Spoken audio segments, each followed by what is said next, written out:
Hello students, welcome again. Today lecture number 10 image formation by lenses. हम लोग पहले दोनों लेंस कन्वेक्स लेंस और कॉन्केव लेंसेज के टेबल चार्ट देख लेंगे और फिर इसका लेंस में रे डायग्राम का रूल्स देखेंगे आज लेक्चर नंबर 10 में। ठीक है, बारी बारी से डिस्कस करते हैं। ठीक है, पहले टेबल को समझ लेते हैं। इसमें देखिए आप, टेबल में सबसे पहले इमेज फॉर्मेशन बाय लेंसेज है।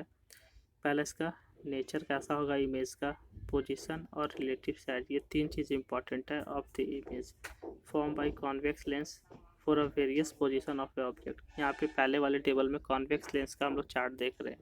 ठीक, टेबल पे गौर करने वाली बात है। टेबल पे आप अच्छा से देखो, ये मैंने पूरा टेबल को लाया स्क्रीन पे। ये देखिए पहले वाले कॉलम में, पहले वाले में पोजीशन ऑफ द ऑब्जेक्ट है। पहले वाले कॉलम में सिर्फ ऑब्जेक्ट का पोजीशन पे डिस्कस किया गया है। ठीक, सेकंड वाले में इमेज, थर्ड वाले में भी इमेज और फोर्थ वाले में भी इमेज। इमेज का पोजीशन कहाँ होगा, इमेज का साइज कैसा होगा और इमेज का नेचर कैसा होगा। ठीक, पहले वाले में जब ऑब्जेक्ट इन्फिनिटी पे होगा, किसका डिस्कस कर रहे हैं, तो हम लोग कॉन्वेक्स लेंस का डिस्कस कर रहे हैं। ठीक है, कॉन्वेक्स लेंस का, कॉन्वेक्स लेंस का यहाँ पर डिस्कशन हो रहा है। तो कॉन्वेक्स लेंस में जब इन्फिनिटी पे होगा तो उसका पोजीशन, इमेज का पोजीशन फोकस F2 पे, F2 यहाँ पे ध्यान रखना, F1 F2 दोनों आएगा। Size highly diminished point size और नेचर रियल और इन्वर्टेड। रियल और इन्वर्टेड कहने का मतलब कि इसकी जो होगी वो, इसमें हम लोग डॉटेड लाइन यहाँ पे ड्रॉ नहीं होगा। डॉटेड लाइन पे ध्यान रखना, जहाँ पे डॉटेड लाइन बनता था वहाँ पे वर्चुअल इमेज बनती थी। और इन्वर्टेड मतलब कि अगर ऑब्जेक्ट ऊपर है तो वो नीचे बनेगी, और जिस साइड में ऑब्जेक्ट है और उसी साइड में उसकी इमेज बन रही है तो वो रियल कहलाती है। या फिर उस साइड में नहीं बोल सकते, राइट, इसमें लेंस वाले केस में राइट साइड भी जा सकता है। ठीक है, यानी कि यहाँ पे हम लोग वर्चुअल और इरेक्ट दोनों का कंडीशन देखेंगे। पहले आप ऑब्जेक्ट की जो पोजीशन है, ऑब्जेक्ट की पोजीशन में आप देखो कि सबसे पहला केस आपका है इन्फिनिटी वाला। देन बियॉन्ड 2F1, 2F1 मतलब कि सेंटर से, मतलब कि और आगे इन्फिनिटी वाले साइड में, फिर 2F1 पे, फिर बिटवीन F1 एंड 2F1, फिर फोकस F1 पे, और बिटवीन ऑप्टिकल सेंटर O। ठीक है, ऑप्टिकल सेंटर O और फोकस बिटवीन F1 पे देखेंगे। यहाँ पे सारे देखो, स्टार्टिंग से सारे कंडीशन रियल और इन्वर्टेड के हैं, लास्ट वाले में वर्चुअल एंड इरेक्ट होता है। ठीक है, ये चीज़ आपको यहाँ पे ध्यान देनी है। नेक्स्ट आप देखो, कॉन्केव लेंस के लिए, कॉन्केव लेंस के लिए दो ही कंडीशन होती है, जब ऑब्जेक्ट इन्फिनिटी पे हो और जब ये ऑप्टिक सेंटर और इन्फिनिटी के बीच में होगा। तो इसमें दोनों कंडीशन में वर्चुअल और इरेक्ट बनती है कि इमेज का टॉप पे मतलब ऊपर ही दिखता है और बॉटम बॉटम पे ही दिखता है। ठीक है, ये सारे कंडीशंस को ध्यान में रखिएगा। रे डायग्राम पे आप फुल्ली ध्यान रखिएगा। यहाँ पे भी ऐसे आपको कुछ भी समझ में नहीं आ रहा होगा, रे डायग्राम में सारे बात आपके क्लियर हो जाएंगे। अब इसका रूल्स आप देखो, जब रे डायग्राम ड्रॉ करते हैं लेंस वाले केस में तो क्या होती है। यहाँ पे देखिए हेडिंग है इमेज फॉर्मेशन इन लेंस यूजिंग रे डायग्राम्स। यहाँ लेंस वाले केस में देखिएगा, रियल और इन्वर्टेड वाले में, रियल और इन्वर्टेड वाले में क्या होती थी कि कोई भी लेंस है अगर आपका, और आप ऑब्जेक्ट अगर लेफ़्ट साइड में रख रहे हो और इसका इमेज अगर राइट साइड में बन रहा है तो रियल और इन्वर्टेड इसमें लोग वर्ड यूज़ करते हैं। और आप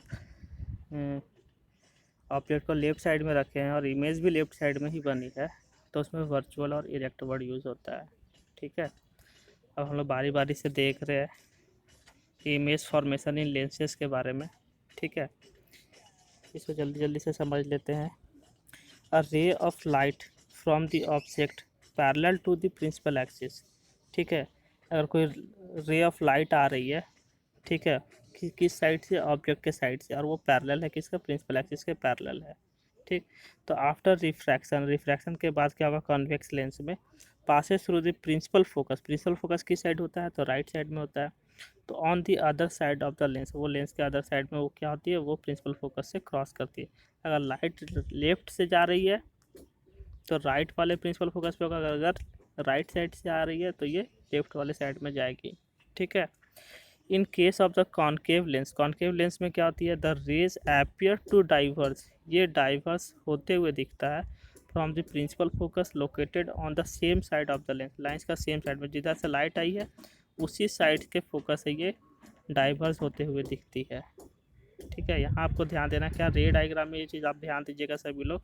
जब आप लोग फिगर ड्रॉ करोगे तो आपकी एग्जैक्ट एकदम करेक्ट फिगर बनेगी, ज़रा सा भी पॉइंट मिलीमीटर भी गड़बड़ नहीं होगा।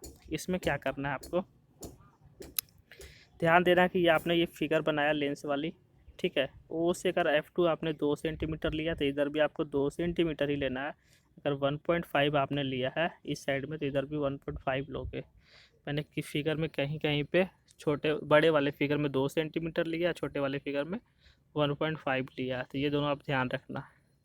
यहाँ पे कॉन्केव वाले में लाइट ऐसे आई। अब जब आपको फिगर बनाना है तो लाइट आपने यहाँ पे मिडिल पार्ट तक लाई। अब स्केल को ऐसे ही कंप्लीट आप बैठाना, और इधर वाली बोल्ड लाइन, इधर वाली डॉटेड लाइन। ठीक है, ये वाले केस में तो ये तो सीधे फोकस से मैच करा देंगे, इसमें तो कोई दिक्कत है ही नहीं। सेकेंड रूल क्या बोलती है, सेकेंड रूल इसमें बोला गया है a ray of light passing through the principal focus, अगर प्रिंसिपल फोकस से अगर लाइट जा रही है, लाइट का मतलब लाइट का डायरेक्शन ऐसा कि वो प्रिंसिपल फोकस से ही होके आ रही है, तो after reflection from the concave lens में it will emerge parallel to the principal axis, तो वो आफ्टर रिफ्रैक्शन वो प्रिंसिपल एक्सिस के पैरेलल हो जाएगी, कि लाइट फोकस से होके आ रही है तो ये आफ्टर रिफ्रैक्शन पैरेलल हो जाएगी। और कॉन्केव वाले में क्या बोला गया, ray of light appears to meet in the prince, अगर वो दिख रहा है कि वो मीट करते हुए फोकस से मैच कर जाएगी तो वो प्रिंसिपल एक्सिस के पैरेलल रिफ्लेक्ट करेगी। A ray of light appearing to meet at a principal axis focus of a concave lens after reflection will emerge parallel to the principal axis. ठीक, figure सही से ही ड्रॉ करिएगा, एक बार practice करिएगा। थर्ड रूल इसमें बोला गया है कि ray of light passing through the optic centre, अगर ऑप्टिक सेंटर से अगर कोई रेज अगर आ रही है, ठीक है, ऑप्टिक सेंटर से होके रेज आ रही है, of lens will emerge without any deviation, तो वो डायरेक्ट इमर्ज कर जाएगी, मतलब वहाँ से सीधे पास होके वो निकल जाएगी, उसमें ज़रा सा भी डेविएशन नहीं होगा। ठीक, और हमने बताया था कि कभी जब भी आपको इमेज का पता लगाना है तो 2 रेज एटलीस्ट आपको 2 रेज का इंफॉर्मेशन होना चाहिए। ठीक है, तो आगे वाले केस में भी हम लोग वही चीज़ देखेंगे, 2 रेस का हेल्प लेंगे। यहाँ पे 3 रेस का ही डिस्कस किया गया, एक ऑप्टिक सेंटर से क्रॉस किया है, एक आपका फोकस से क्रॉस किया, एक पैरेलल लाइन, इसी में से भी कोई 2 रेस को हम लोग चूज़ करेंगे, इमेज फॉर्मेशन कर लिए। तो नेक्स्ट लेक्चर नंबर 11 में हम लोग देखेंगे ये चीज़ को। ठीक है, image formation of convex lens, फिर कॉन्केव लेंस का भी देख लेंगे। ठीक है, 2 रेस का हम लोग डिस्कस करेंगे इसमें। ठीक, थैंक यू।